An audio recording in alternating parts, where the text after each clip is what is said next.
Assalamualaikum warahmatullahi wabarakatuh. Yang terhormat Ibu Agatha Christy Pramudikasari MPD, selaku dosen mata kuliah teori belajar dan pembelajaran di SD, serta teman-teman sekalian yang saya banggakan. Perkenalkan, kami dari kelompok 6, mata kuliah teori belajar dan pembelajaran di SD, akan memaparkan materi mengenai implementasi pembelajaran yang sedang berlaku. Adapun anggota dari kelompok 6 yaitu saya sendiri, Siti Nur Endah, Falah Miftahul Faridah, Isrofin Mulyaningrum, Meli Lailatul Munawwaroh, Musta'id, Nurma Fitriani, dan Umiliyah Maulidah Hamidiana. Untuk mengefektifkan waktu, mari kita simak sama-sama. Nah, yang pertama yaitu prinsip-prinsip standar pembelajaran dalam kurikulum yang sedang berlaku.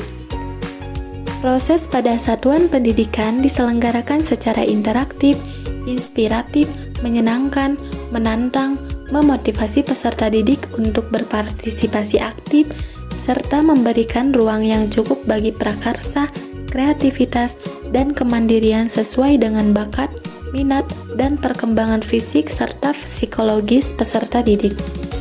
Untuk itu, setiap satuan pendidikan melakukan perencanaan pembelajaran, pelaksanaan proses pembelajaran, serta penilaian proses pembelajaran untuk meningkatkan efisiensi dan efektivitas ketercapaian kompetensi lulusan. Lalu, prinsip pembelajaran seperti apa sih yang digunakan? Nah, yang pertama, dari peserta didik diberitahu menuju peserta didik menjadi tahu. Yang kedua, dari guru sebagai satu-satunya sumber belajar menjadi belajar berbasis aneka sumber belajar. Yang ketiga, dari pendekatan tekstual menuju proses sebagai penguatan penggunaan pendekatan ilmiah.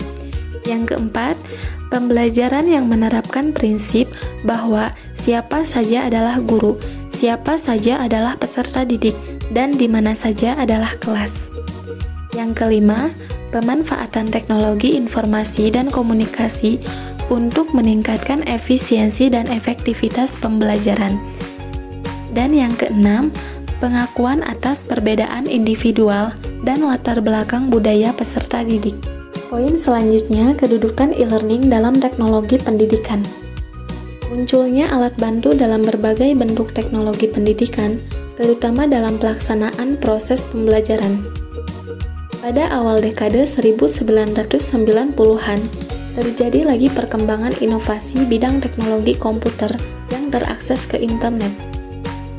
Inovasi ini membawa perubahan yang sangat besar, di mana keterbatasan-keterbatasan literatur, informasi yang tersedia di perpustakaan-perpustakaan, toko-toko buku, dan pusat-pusat bacaan dengan teknologi tersebut menjadi dapat teratasi.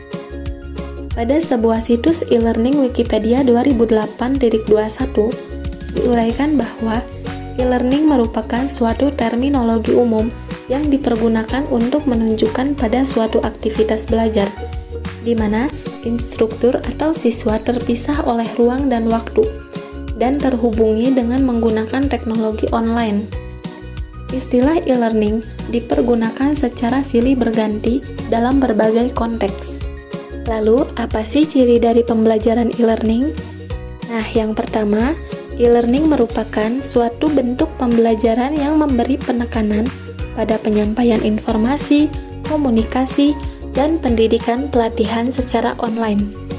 Yang kedua, e-learning menyediakan seperangkat alat yang dapat memperkaya nilai belajar tradisional, sedangkan bisa menjawab tantangan perkembangan secara global. Dan yang ketiga, e-learning tidak berarti menggantikan sistem belajar klasikal yang dipraktikkan, tetapi memperkuat model belajar tersebut, pengayaan informasi tentang substansi, dan mengembangkan teknologi pendidikan. Poin selanjutnya, pembelajaran berbasis e-learning.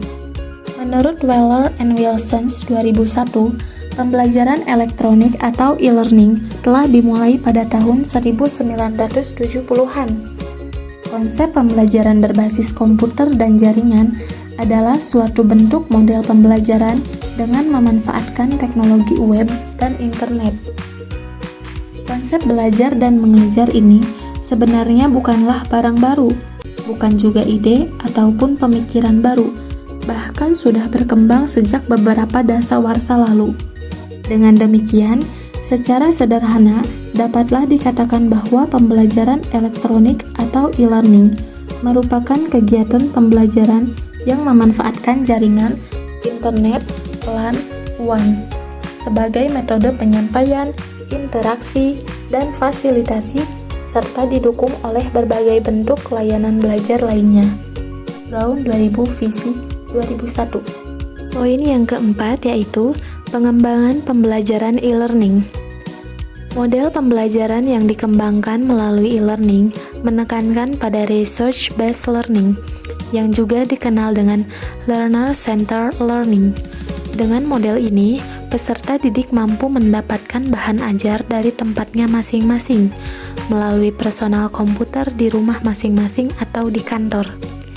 Keuntungan model pembelajaran seperti ini adalah tingkat kemandirian peserta didik menjadi lebih baik, dan kemampuan teknik komunikasi mereka yang menunjukkan kemajuan yang menggembirakan. Selanjutnya, komponen penting dalam membangun budaya belajar menggunakan model e-learning. Nah, yang pertama, peserta didik dituntut secara mandiri dalam belajar dengan berbagai pendekatan yang sesuai agar siswa mampu mengarahkan, memotivasi, dan mengatur dirinya sendiri dalam pembelajaran. Yang kedua, pendidik mampu mengembangkan pengetahuan dan keterampilan, memfasilitasi dalam pembelajaran, memahami belajar dan hal-hal yang dibutuhkan dalam pembelajaran. Dan yang terakhir, tersedianya infrastruktur yang memadai. Nah, mungkin sekian pemaparan dari kelompok kami. Kurang lebihnya mohon maaf. Semoga bermanfaat ya. Wassalamualaikum warahmatullahi wabarakatuh.